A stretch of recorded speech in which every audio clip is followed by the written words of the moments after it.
What's up, guys? Welcome back to the channel. Today, I'm going to be talking about my favorite films of 2021.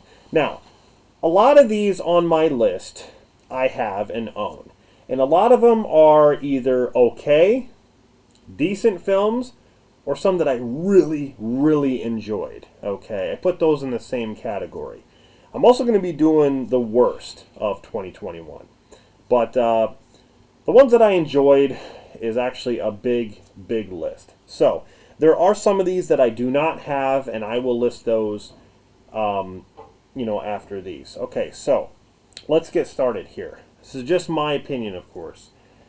The first one is Nicolas Cage in Willy's Wonderland.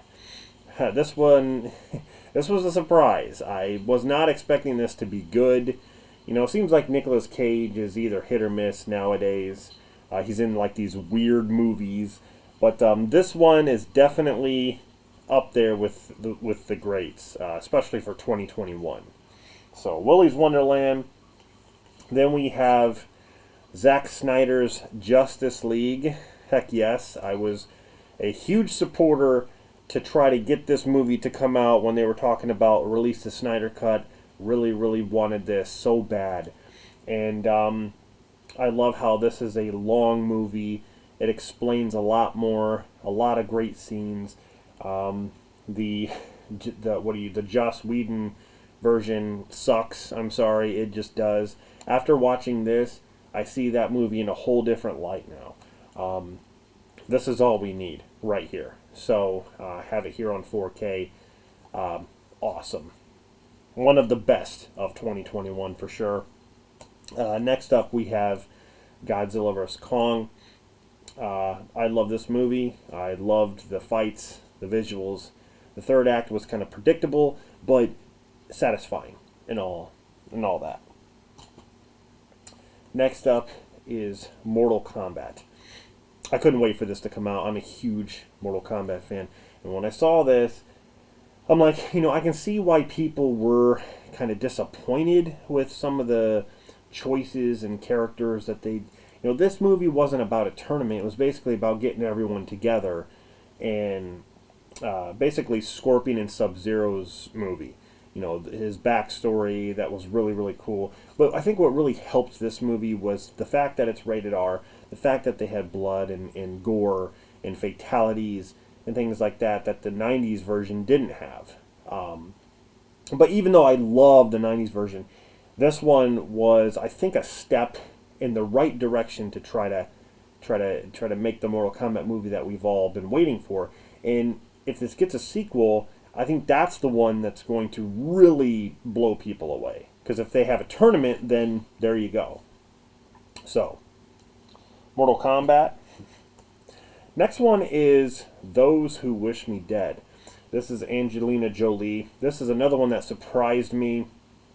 I won't give anything away, but basically, she's there's this 12-year-old boy who's traumatized, and they set across the forest, and there's like challenges ahead and stuff like that. I don't want to give anything away. It's really good. I was really surprised by it. I didn't even really see the trailer to that one. Next up, A Quiet Place Part 2. This one is a good sequel. I prefer the first movie, but the very beginning of this movie is really intense. I loved how everything just went to hell, and they showed like the creatures showing up and all that stuff. Really cool. Next up is The Conjuring 3, The Devil Made Me Do It. Now this one is not as good as the first two Conjuring movies. And this one is directed by Michael Chavez, but produced by James Wan. And you can really kind of tell that because James Wan has his own style. Even with Malignant, you can tell it's a James Wan movie. But this one, it just seemed a little different. But it is a Conjuring movie, and I did like it. I didn't love it, but I thought it was in the decent movie category. So, yeah. Now, this is what I mean by a movie that's okay. Um, F9, the Fast Saga. Basically, Fast and Furious 9. Now, look, this is a dumb movie. Okay, it's very dumb. What I can appreciate about this stuff is the stunt work and the... I do like the characters, even if it doesn't make sense that some characters are there and some characters are coming back and all that stuff. But what I liked about this movie is the backstory they told about, Dominic Toretto and his brother. That was more interesting than them racing in cars. To me, that was really kind of what they needed to do. I thought they needed to do that earlier on in the series because, Toretto explains what happened to his father in the very first movie. He explains that. And here we get to see exactly what happened and how Toretto became the way he is when he's on the streets and stuff. The fact that his brother shows up and all that. Han is back, and I'm just like, oh, come on. That was really dumb. Even though I like Han, it just doesn't make sense. But all in all, it was fun. This movie is maybe a guilty pleasure. It was fun, and that's how I look at it. I enjoyed Fate the Furious, the 8th movie. This one was fine. It's just okay. It's just fun, and that's how I look at it. It's not a masterpiece by any means, and I didn't go into it thinking that. Now, this next one really, I gotta say, this one surprised me. Black Widow. I held off for a long time watching this because I just wasn't interested. The trailer didn't do anything for me, and I think because of it, I enjoyed it. I enjoyed this movie. I thought it was really cool. The first half of the movie, I was like, wow, this movie seems like a Mission Impossible movie with women. It really does. Scarlett Johansson seems like Ethan Hunt. That's exactly what it reminded me of. And a lot of people are like, oh, Taskmaster was ruined. I was fine with what they did with Taskmaster. I had no problem with it. When I first heard about it, I was kind of mad about that. But here, I'm just like, it wasn't that bad. There was actually an emotional attachment or emotional connection with who Taskmaster was and what they were trying to do, and I understand that. The action was good. Scarlett Johansson as Black Widow. Really, really good. Yeah, I enjoyed this one. I enjoyed it. I think it was a strong movie. The next one is Don't Breathe 2. I thought this was a decent film. I thought it was decent. There were things that were wrong with the first movie. Do I still prefer the first movie? I think so. This movie is not far behind. I do like Stephen Lang a lot. I think he's really good in whatever he does. There were some cool things that happened in this, but all in all, it was just a sequel that really didn't need to happen. The thing is, going off of the first movie, you really feel for Stephen Lang in the first movie until the ending. And then when the ending happens, you're just like, what was I thinking? So in a way, I guess it was a good twist, but this one, it's like, it's different. That's all I'm going to say. It's different. Here is one of the movies that I really enjoyed for 2021, and I was really kind of blown away by it, and no one really talks about it. Candyman. I thought Candyman was great. A sequel to the first movie. Tony Todd is not in it that long, but he is in it, and he is mentioned quite a bit. And for what they did here, it's like they tried to do something fresh. They expanded on the lore. They expanded on it instead of deleting it. This is not a remake, even though it is kind of remade into the culture. What I mean is it's kind of remade to the fans and remade to people who don't know anything about Candyman. They kind of go over the story from the first movie. If you've never seen the first movie, you can watch this, and they'll kind of explain what happens. But I recommend you go see the first Candyman. But This is good. Guys, this, I'm not even kidding. This visually stunning. It's creepy. Really, really cool.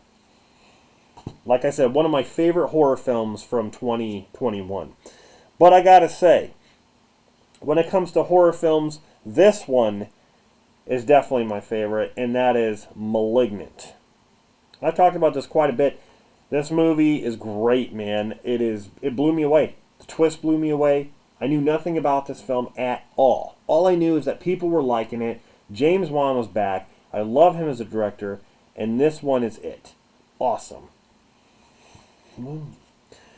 Okay, so the last one I have here is the last one that I own, and I thought this was in the okay category. Venom: Let There Be Carnage. Now, I didn't really care for the first Venom, but the fact that this one had Carnage in it, as you know, Woody Harrelson is Carnage, and it had what's her name, Shriek, I guess, which was whatever, okay. But Woody Harrelson as Carnage was very good, and Carnage, I thought he looked pretty cool. I didn't really care for his voice as much, but the fight scenes were pretty neat. Tom Hardy is great as Eddie Brock. I have no problem with him at all. I think the things between him and him and Venom, like going back and forth and stuff like that, was really, really cool. But yeah, this one, it was entertaining. It's in the okay category or the decent category. I don't think this movie is as bad as people say, so that's just me. Alright, so those are the ones that I own. Now let's go over a couple that I wanted to mention that I do not own yet. Shang-Chi and Legend of the Ten Rings I thought was very good. The first half of the movie is my favorite. The second half is just, I don't know. I think that movie was maybe a little overhyped. I don't think it's the best Marvel movie, but it was, it was good. I will say that. All right, so the next one is Paranormal Activity: Next of Kin. Now that's, what is it? Is that like the, let's see, there's Paranormal Activity 4, 5, 6. So that's like Paranormal Activity 7. I saw that movie on a streaming, whatever, it was on the computer, I saw it. That movie was actually decent. I will say Paranormal Activity: Next of Kin was not bad. It was different. It was different from the other ones. It wasn't just about setting up a camera in a room and having things happen, and then there's a demon, and the demon possesses the person, and then that's it. No. Paranormal Next of Kin is so different from that. Okay? It's a new formula. It's something completely different with the family. It's about the Amish community. Whoa. Which, I think the Amish community thing was a good touch. Because when you think of Amish, you think of like Stone Age stuff. Like there's log cabins. They make their own butter and things like that. They don't have any like electricity or anything like that. So that kind of thing was really cool to see. It was a great setting. So let's see. The next one is Ghostbusters Afterlife. I loved Ghostbusters Afterlife, and there's some people out there who complaining like, oh, it's a rehash. Oh, it's like, they're trying to do the same movie over again. They're putting too much they're putting too much nostalgia in it. It's like, really? I'm going to do a rant on that, on the excuses, because that's all people have nowadays are excuses. Like, oh, there's too much nostalgia, there's too much of this and that. Why would you not have anything related to Ghostbusters in a Ghostbusters movie? That makes no sense at all to me. So, whatever. Ghostbusters Afterlife, I loved it. Spider-Man No Way Home, I thought it was a decent flick. I think it may be a little overhyped, because the only thing I really enjoyed about it was when Toby and Andrew showed up. That was it. The villains were cool too. I love seeing them. William Dafoe show, he stole the show, but my main, the thing I was excited for was Toby and Andrew. That was it. And that, you can't tell me that that's why people were so hyped up, People wanted to see Tobey Maguire. They wanted to see Andrew Garfield. That's what they wanted to see. They didn't go there to see Tom Holland. They went to see them show up. Bottom line. Okay. The last one, oh wait, okay, I have two more. VHS 94, which is the new VHS movie. So there's VHS, there's VHS 2, and there's VHS Viral, which is VHS 3. So this is the fourth one, VHS 94. Now, I enjoyed this one. I thought the stories were really, really cool. Not all of them, but there were some really, really good short stories. And that's what I love about it's an anthology series. That's what I love about VHS. Hopefully that gets a physical release. I don't know if it's going to or not. I saw it on the computer. But anyway, yeah, VHS 94 was very, very cool. The last one I'm going to mention is a movie that I just saw on Netflix with Sandra Bullock, and it's called The Unforgivable. And it's basically about, Sandra Bullock's character goes to prison and serves her time for like 20 years because she murdered a cop. And while she did that, her little sister got taken away into a foster home, and now she served her time. She got out of prison, and now her little sister doesn't remember her, so she's trying to find ways to, connect with her again, and she doesn't know where she is and stuff like that. Very, very good movie. Very well done. Sandra Bullock deserves something for that movie because she is such a great actress when it comes to dramatic roles. She was great. It reminded me of that movie Premonition that she was in. But anyway, it's called The Unforgivable. If you have Netflix, go check it out. Very, very cool. Anyway, that is my list for basically favorite movies of 2021. Now, there's some movies that I didn't mention simply because I have not seen them. There's actually quite a few movies that I didn't see. But anyway, that's why that'll give you that's a reason why I'm not listing here. But anyway, the ones that I mentioned are either ones that I own, some that I don't own, but I've seen them all. So, hope you enjoyed my list, and if you want to do a response, please do, or list your favorites down in the comments. And like I said, I will be doing a worst list of 2021 movies that I did not enjoy.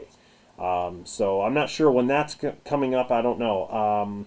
I might be able to knock that out pretty quick, this week or something like that. So, all right, guys, stay tuned, and I'll see you in the next